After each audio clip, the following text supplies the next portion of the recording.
आम आदमी पार्टी के सबसे चर्चित और युवा चेहरों में से एक राघव चड्ढा को राज्यसभा में पार्टी के डिप्टी पद से हटा दिया गया। इतना ही नहीं, खबर तो यह भी है कि पार्टी ने उनके बोलने पर भी कुछ पाबंदियां लगाने की बात कही है। आखिर क्यों अरविंद केजरीवाल के इतने करीबी माने जाने वाले राघव चड्ढा आज अपनी पार्टी में किनारे पर लगा दिए गए हैं? क्या ये कोई आपसी झगड़ा है या फिर पंजाब की राजनीति का कोई एक बड़ा फेरबदल है? चलिए राघव चड्ढा के शुरुआती दिनों से लेकर आज तक के पूरे सफर और विवाद को बहुत आसान भाषा में समझने की कोशिश करते हैं।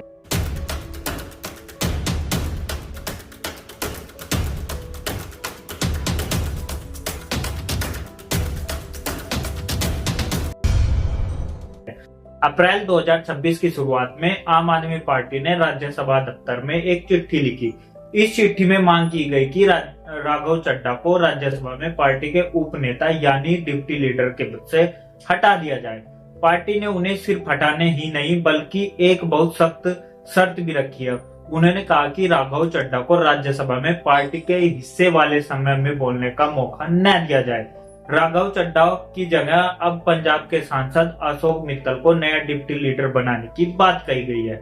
यह खबर इसलिए बड़ी है क्योंकि राघव चड्ढा को हमेशा पार्टी का संकट मोचक और अरविंद केजरीवाल का सबसे भरोसेमंद साथी माना जाता। दोस्तों, यह बदलाव तब हुआ जब मीडिया में खबरें आने लगी थी कि राघव और पार्टी के बड़े नेताओं के बीच दूरियां बढ़ गई है। अशोक मित्तल जो लवली प्रोफेशनल यूनिवर्सिटी के मालिक है, अब उनकी जगह लेंगे।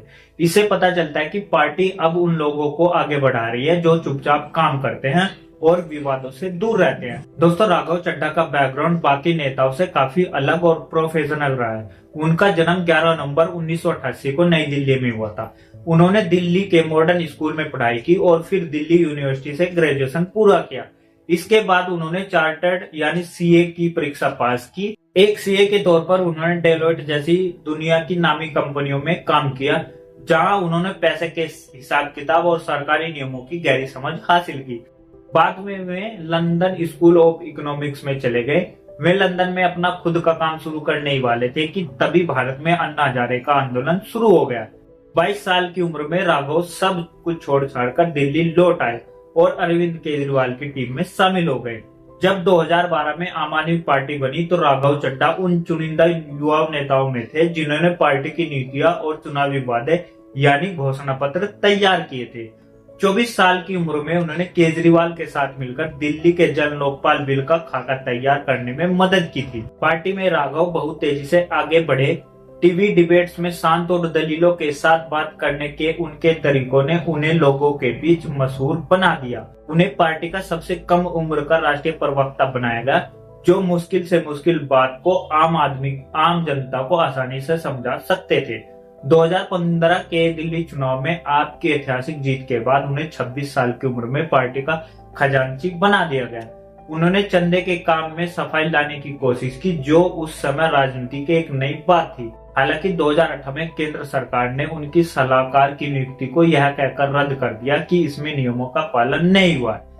प्रशासनिक काम सीखने के बाद राघव ने 2019 में अपना पहला चुनाव लड़ा। वे दक्षिणी दिल्ली सीट से लोकसभा चुनाव में उतरे। हालांकि वे चुनाव हार गए, लेकिन उन्हें 3 लाख से ज्यादा वोट मिले, जो एक भाजपा गढ़ में उनकी बढ़ती लोकप्रियता को दर्शाता था। उनकी असली जीत 2020 के दिल्ली विधानसभा चुनाव में हुई, जहां वे राजेंद्र नगर से विधायक चुने गए। विधायक बनने के बाद उन्हें दिल्ली जल बोर्ड का वाइस चेयरमैन बनाया गया। उन्होंने दिल्ली में 24 घंटे पानी की सप्लाई और यमुना सफाई के लिए बड़े तकनीकी बदलाव किए। उन्होंने दंगों के साथ शांति बनाए रखने वाली कमेटी के अध्यक्ष के रूप में भी काम किया। राघव के राजनीतिक जीवन का सबसे बड़ा मोड़ 2022 का पंजाब चुनाव था। पार्टी ने उन्हें पंजाब का को इंचार्ज बनाया।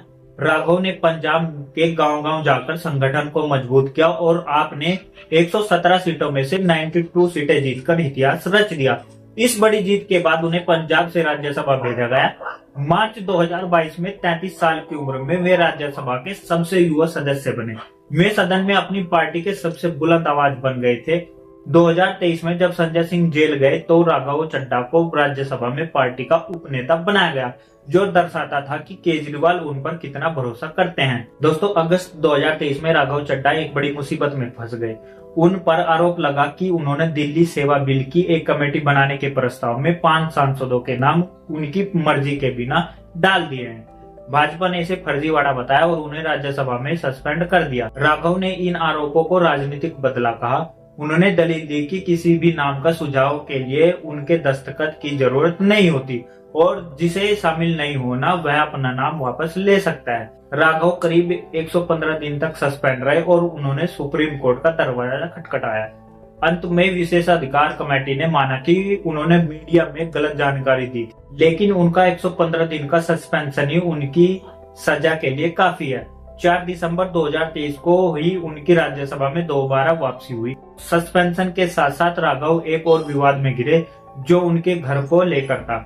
उन्हें पहले टाइप 6 बंगला मिला, लेकिन उनके कहने पर उन्हें टाइप 7 बंगला दे दिया गया। मार्च 2023 में राज्यसभा दफ्तर ने यह आवंटन कर दिया और कहा कि पहली बार के सांसद इतने बड़े बंगले के हकदार नहीं हैं। राघव ने कोर्ट में कहा कि 100 से ज्यादा सांसद अपनी पात्रता से बड़े घरों में रह रहे हैं, लेकिन निशाना सिर्फ उन्हें ही बनाया जा रहा है। दिल्ली हाईकोर्ट ने उन्हें राहत दी और उन्हें उसी घर में रहने की इजाजत मिल गई। 2024 के लोकसभा चुनाव के बाद से ही राघव और पार्टी के बीच दरारें दिखने लगी। जब अरविंद केजरीवाल की गिरफ्तारी हुई तो राघव दिल्ली में नहीं थे और उन्होंने काफी देर बाद अपनी प्रतिक्रिया दी। उन्होंने कहा कि वे लंदन में आंखों का ऑपरेशन करा रहे थे, लेकिन पार्टी के कुछ नेताओं को लगा कि वे मुश्किल घड़ी में पार्टी के साथ नहीं थे। 2025 के दिल्ली चुनाव में पार्टी की हार के बाद राघव ने तीखे राजनीतिक बयानों के बजाय कुछ अलग मुद्दों पर बोलना शुरू किया। जैसे पिता को मिलने वाली छुट्टी, उन्होंने मांग की कि बच्चे के जन्म पर पिता को छुट्टी मिलनी चाहिए। डिलीवरी बॉयज के हकों की बात की और उनके अधिकारों के लिए राघव खुद एक दिन के लिए डिलीवरी बॉय भी बने। उन्होंने एयरपोर्ट पर पानी और चाय की महंगी कीमतों के खिलाफ आवाज उठाई। दोस्तों, यही से पार्टी को लगा कि राघव अब पार्टी की लड़ाई लड़ने के बजाय अपनी साफ सुथरी इमेज बनाने में ज्यादा ध्यान दे रहे हैं। मार्च 2026 में राघव ने मुंबई एयरपोर्ट पर उड़ान यात्री कैफे की तारीफ करते हुए सोशल मीडिया पर पोस्ट किया, जहां 10 रुपए में चाय मिल रही थी। चूंकि यह केंद्र सरकार की पहल थी, इसलिए आपके नेताओं को यह पसंद नहीं आया। उन्हें लगा कि राघव विपक्ष का काम करने के बजाय सरकार की तारीफ कर रहे हैं। इसके तुरंत बाद उन्हें चुनाव प्रचार की लिस्ट से बाहर कर दिया गया और अब डिप्टी लीडर पद से भी हटा दिया गया। राघव चड्ढा की जगह अशोक मित्तल को लाना पार्टी की एक सोची समझी चाल थी। वे एक बड़े शिक्षाविद हैं और काफी शांत स्वभाव के हैं। पार्टी ऐसे लोगों को आगे बढ़ा रही है जो सिर्फ काम पर ध्यान दे और अपनी अलग ब्रांडिंग न करे। मित्तल ने इसे एक सामान्य जानकारी बताया, लेकिन राजनीतिक जानकारों का मानना है कि राघव की ताकत को कम करने की कोशिश यहीं से शुरू हुई थी। राघव अभी भी पार्टी के सदस्य है और पंजाब के सह प्रभारी भी है, लेकिन उनकी ताकत काफी कम कर दी गई है। दिल्ली में उनके ऑफिस बंद कर दिए गए हैं और उनकी सुरक्षा भी कम हो गई है। कुछ लोग कह रहे हैं कि वे भाजपा में जा रहे हैं, हालांकि संजय सिंह ने अपने एक इंटरव्यू में इसे अफवाह बताया था। अब देखना ये होगा कि क्या वे अगले 2 साल तक चुपचाप सांसद बनकर रहेंगे ताकि उनकी सदस्यता बनी रहे, या फिर खुद को एक ऐसे नेता के रूप में पेश कर सकते हैं जो दलगत राजनीति से ऊपर उठकर सिर्फ जनता के मुद्दों पर बात करता है। दोस्तों, राघव चड्ढा का सफर दिखाता है कि कैसे एक आम लड़का 22 साल की उम्र में राजनीति में आता है और देश का सबसे युवा सांसद बनता है। उन्होंने आपको खड़ा करने में बड़ी मेहनत की है, लेकिन राजनीति में वफादारी और अपना नाम बनाने के बीच का रास्ता बड़ा मुश्किल होता है। राघव फिलहाल अपनी पार्टी में एक बड़ी अग्नि परीक्षा से गुजर रहे हैं। आने वाले वक्त में पता चलेगा कि वे फिर से अपनी पुरानी जगह बना पाते हैं या फिर राजनीति का कोई नया रास्ता चुनते हैं। तो दोस्तों, यह थी राघव चड्ढा के अब तक के उतार चढ़ाव भरे सफर की पूरी कहानी। राजनीति की शतरंज पर कौन सी चाल कब पड़ जाए कुछ कहा नहीं जा सकता। आपको क्या लगता है, क्या राघव चड्ढा को पद से हटाना सही फैसला था या फिर इसके पीछे कोई बड़ी राजनीतिक साजिश है? अपनी राय हमें कमेंट बॉक्स में जरूर बताएं। शुक्रिया।